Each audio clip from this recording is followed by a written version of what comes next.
Hi everybody, and welcome to this week's Ghostlighting Theater in the Dark. I'm Kathy Wing, Artistic Director of the Randall Theater Company, back here in our temporary headquarters in the corner of my living room. I want to start by thanking everyone who watched last week's episode. We had fun, we learned a lot, but mostly we're just really excited about having a way to stay in touch with our Randall Theater family. And if you missed last week's show, no worries. You can watch it on our Facebook page and our YouTube channel. I also want to thank everyone who has donated so far. Your support just means so much to us, and it will help ensure that the Randall Theater Company will be ready to start producing plays and musicals again once the restrictions are lifted. So let's get to it. Tonight, we have another great theater game to share with you, and Chapter 2 of our virtual staged reading of Cam Duncan and the Dilemma of the Doctor's Wife. And we'll reveal the winner in our first Randall Challenge. But first, tonight's guest is an artist both on and off the stage. His set designs have been featured in shows at Camelot Theater, Collaborative Theater Project, Oregon Cabaret Theater, and of course the Randall. He's also a talented actor who has taken lead roles in several shows at the Randall, including Pippin, On the Town, Jekyll and Hyde, and The Picture of Dorian Gray. It's time for a chat with Nicos J. Hewitt.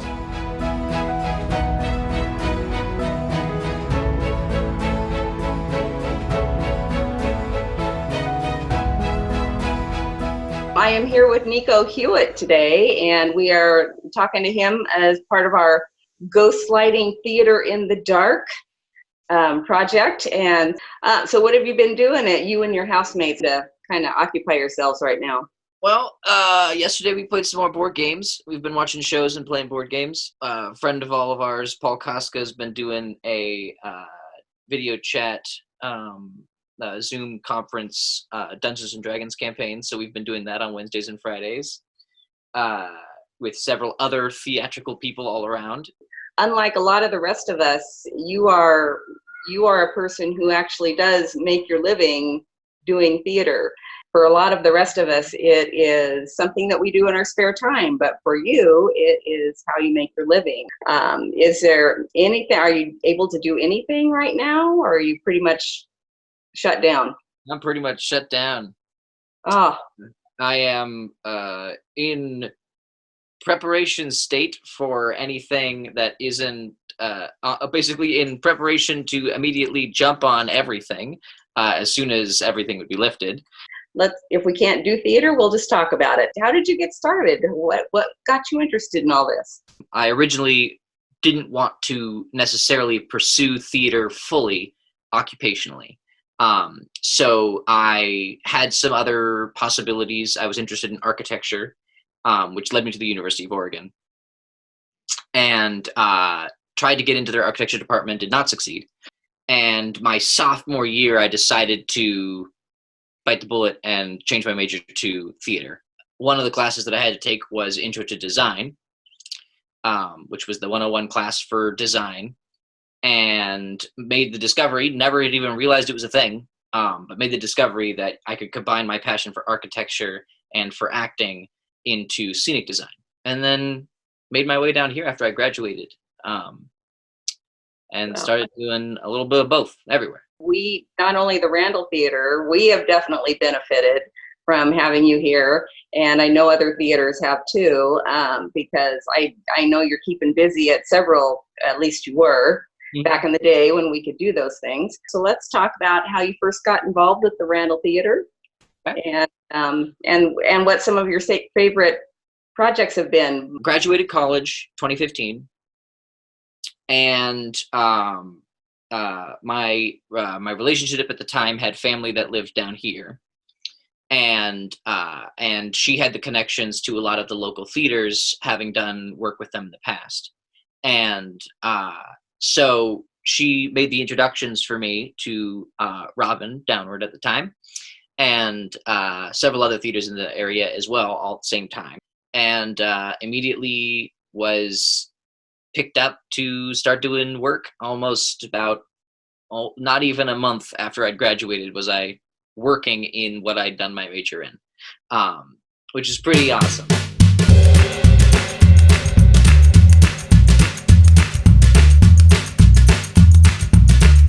And it was when I went to do the read-through that multiple of the people I had been working for in the area, Robin and several others, all found out that I was an actor. And they were like, wait, you're an actor? Why haven't you been acting for us? And so I decided to audition for the Picture of Dorian Gray that Randall was doing. My first night of being in the audition was terrible because I hadn't auditioned in over 2 years.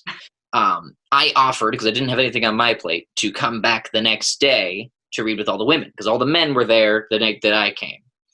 And then the women were all going to be there the next day. And that day, it was just about getting that awful one day out of the way, because my new audition the next day in reading opposite all the women was fantastic, and they ended up casting me as Dorian Gray in the show. Both scenically and acting-wise, it's my favorite thing I've ever done with the Randall Theater. All the actors that were in it were all phenomenal, and everybody was all about making the show amazing. And so it was the perfect mixture of a fantastic show. One of the first sets Niko designed for the Randall was Once Upon a Mattress. From there, he went on to design and build sets for several Randall shows, too many to mention here. But how did it all start? Coming up, find out how for Niko, all it took was a little peer pressure and an encounter with the Brothers Grimm. But first, let's take a look at how it all started for some of our other Randall actors.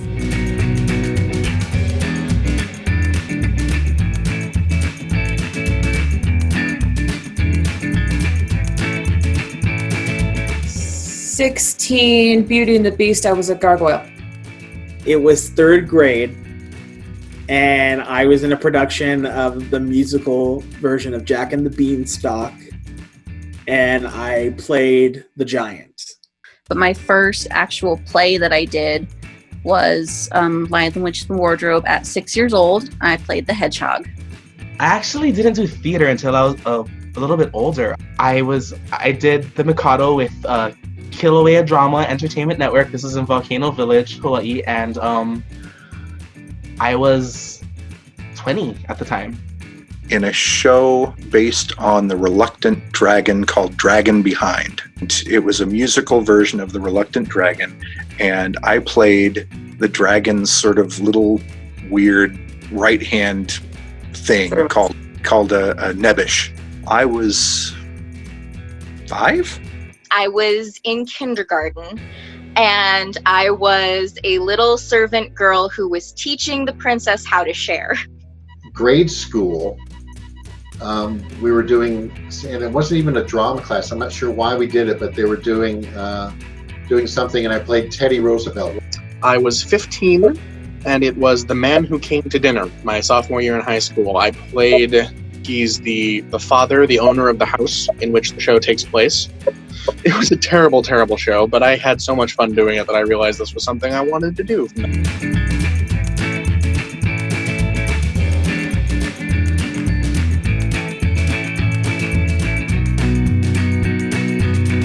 So, Niko, how did you get started? What got you interested in all this?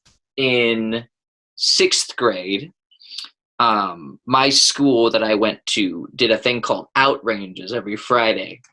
The musical teacher, who also did the drama at school, also did for the Outrange that she would do the rehearsals in production for 2 plays during the season, one in the fall and one in the spring. A good friend of mine had done it and recommended that I give it a go. And so I signed up for the Outrange activity. The show was The Tales of the Brothers Grimm. I auditioned, and the music teacher cast me as the main character lead narrator person, who was the king. I was baffled because I had never done anything like that and tried to talk her out of it, but she said that it was entirely the right choice. So made it through that, got to our first performance, and I was horribly, horribly nervous, didn't even want to do the show on the day it happened, and she gave me some very sage advice, and I went on there, and I never went back. as soon as I was in front of an audience. Well, thank you so much, Niko, for taking some time out of your evening to talk to me. Not that any of us has very much else to do right now, but I do appreciate the chance to get to see you and say hello and just find out what you're doing. So thank you very much. Yeah, you're very welcome.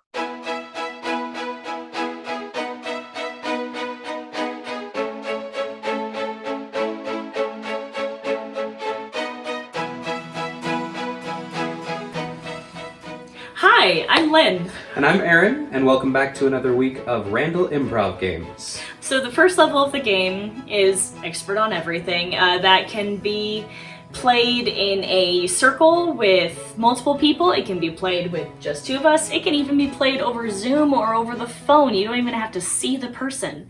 So Aaron is my expert on everything, and so Aaron, I hear you're an expert on Christmas lights. I am, actually. Can you tell us a little bit more about how they're made? Yeah, of course. Well, Christmas lights, as you probably know, have been around for a really long time. The shape is actually based off of the old icicles that you would see hanging off of people's garages in the wintertime, but they weren't quite colorful enough, so people decided, oh, well, maybe we're just going to use some food coloring on the icicles, but they realized that melted and the dogs got sick. It was really bad, so they decided to switch it over to lights, but still not colorful enough, so they started painting the lights, and that's how we get the modern Christmas Day lights that we see. Perfect. Yeah, you don't want the food coloring to, Yeah, poor dogs. The second level is done with an object. You pass an object to someone, and the rule is it is literally anything but the actual object that you would imagine. Lynn, I hear that you are the expert on these. Would you tell me what this is and what it's for? I am an expert, actually. My mom makes these all the time. It is a hand warmer. Actually, it's a double hand warmer. See how it has this large opening on the bottom? You can actually fit both your hands there. Some are even large enough you can fit your elbows in there too, and you can just get all up in there and all snugly, and it just helps to keep your hands warm. Perfect. Yeah. See, and then I would take this and I would pass it to the next person in the circle and say, hey, what is this? And they would turn it into something completely different. The third level of the game is called Translator, and it's normally played with 3 people. The third person would be the translator. I'm going to play both the interviewer and the translator today. Erin is my expert on everything, but she doesn't speak any English. She only speaks gibberish language. But luckily I understand that, so I'm going to translate for her. She's going to tell us about roller coasters.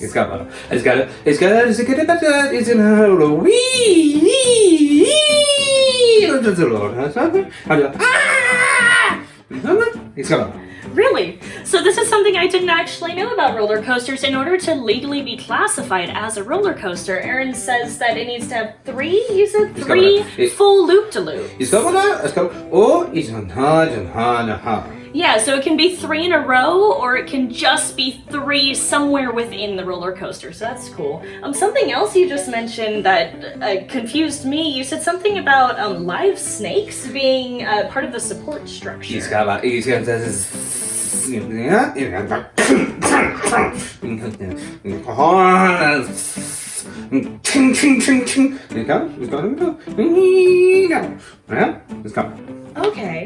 Okay, so what she was just explaining was that, so you take the snake, and after it's been hit a few times and it's been immobilized, you can then stretch it up to become the support beam, and what really makes it supportive like that is that the vibrations of the coaster bring life back to the snake. And that's Translator. We or someone else will be back with another game next week. So tune in again and see who is teaching the next round.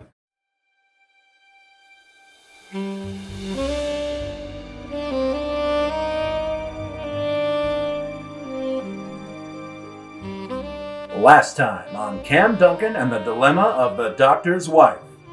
Private Detective Cam Duncan is down on his luck with no prospects of things changing anytime soon.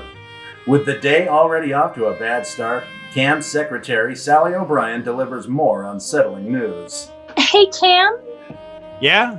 I hate to ask. I know things are tough right now, but, well, it's been 4 weeks since I've been paid, and I was just wondering... I just wrote you a check just last week, didn't I?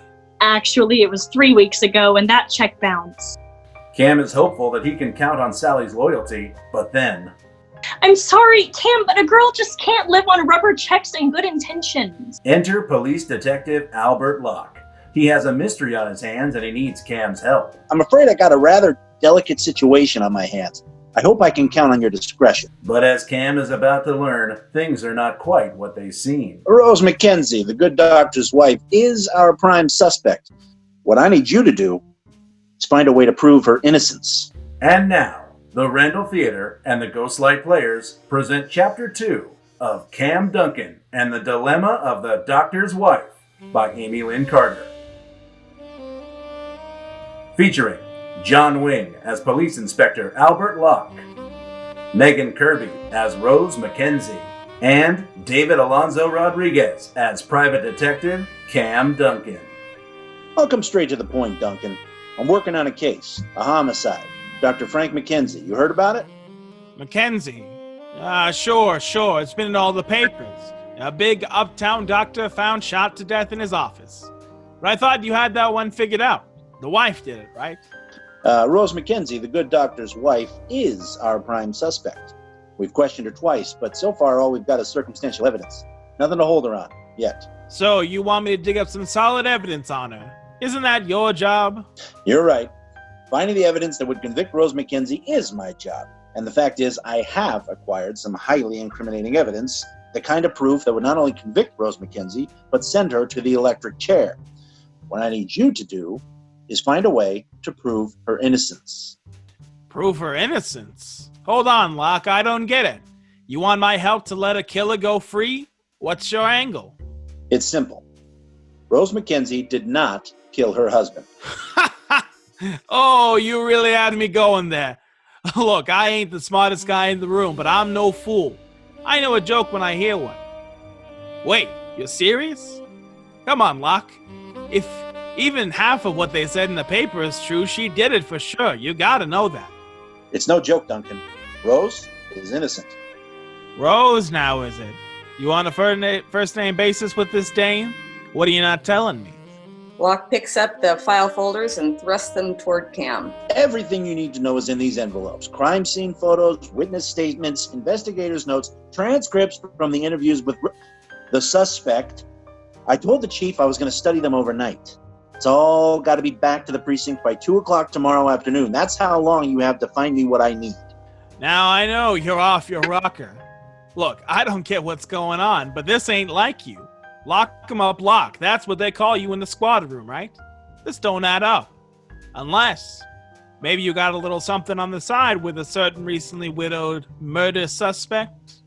Locke turns and flies at Cam, grabbing his lapels and pinning him against the wall. Hey, take it easy. It's none of my business. It's not like that.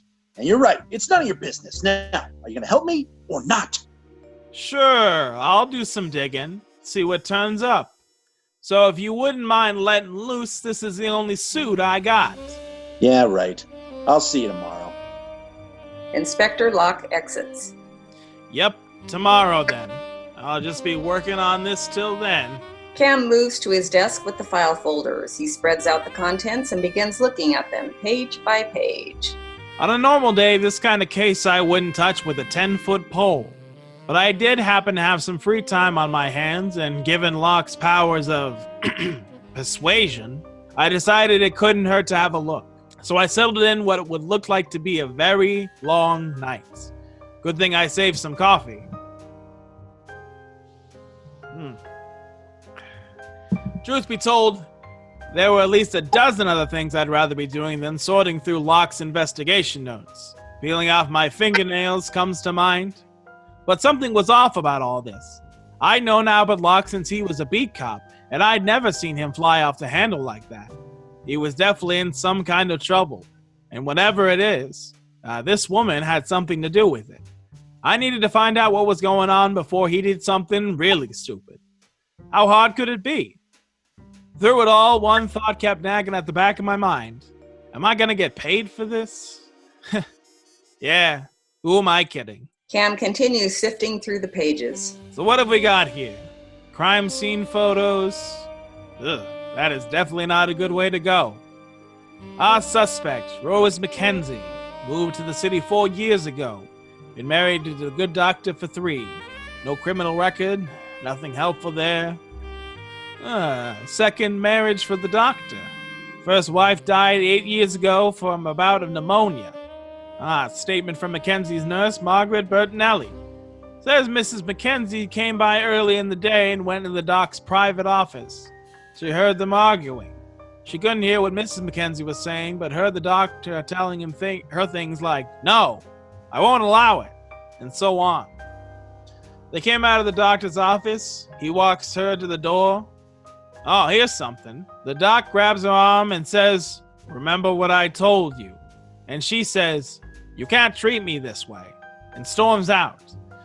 Then the doc turns to Nurse Margaret and tells her to forget what she just saw. It's nothing, and goes back into his office. A couple hours later, they finish with the patients for the day. Nurse Margaret closes up. Says Dr. McKenzie was in his office, alive and well, when she left, just outside the building. She says she noticed a man in an overcoat and a hat, carrying a very large satchel. None of the other witnesses mention him. So who is our mystery man? Maybe nobody, but maybe not.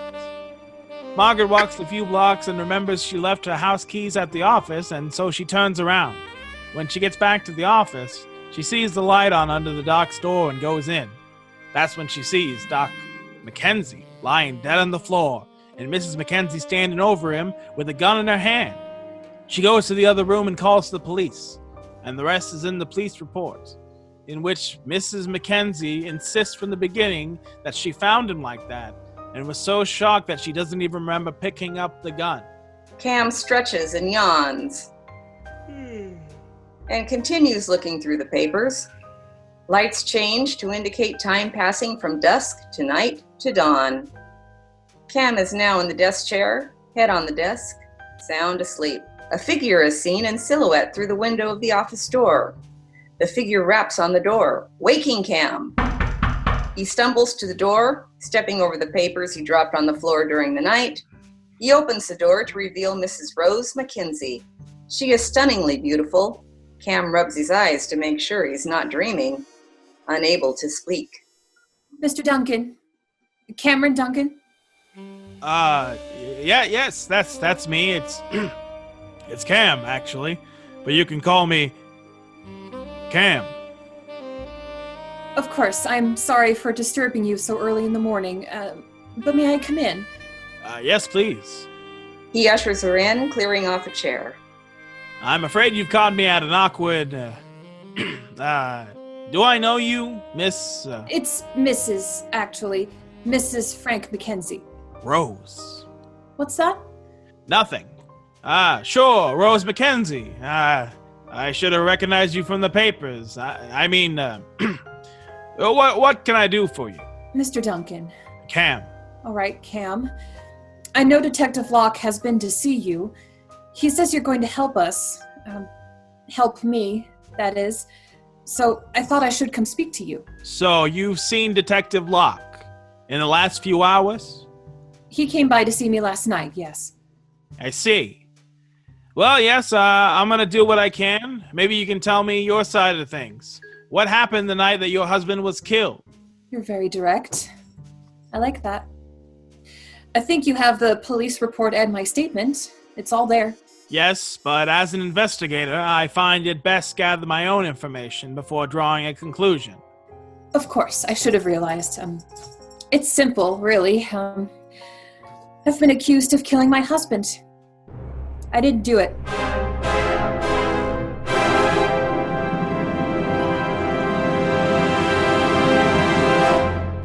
What do you think? Could this beautiful and mysterious lady be as innocent as she claims? You'll need to come back next week to find out what happens in Chapter 3. And now it's time for an update on our first Randall challenge.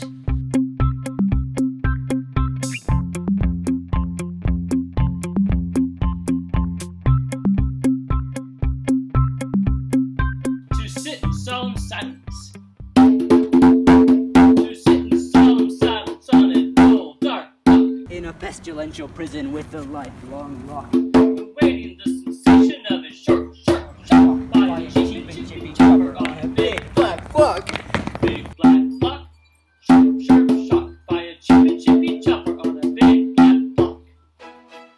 Randall challenge, you do it now too. Those were great. Actually, you're all winners in my book.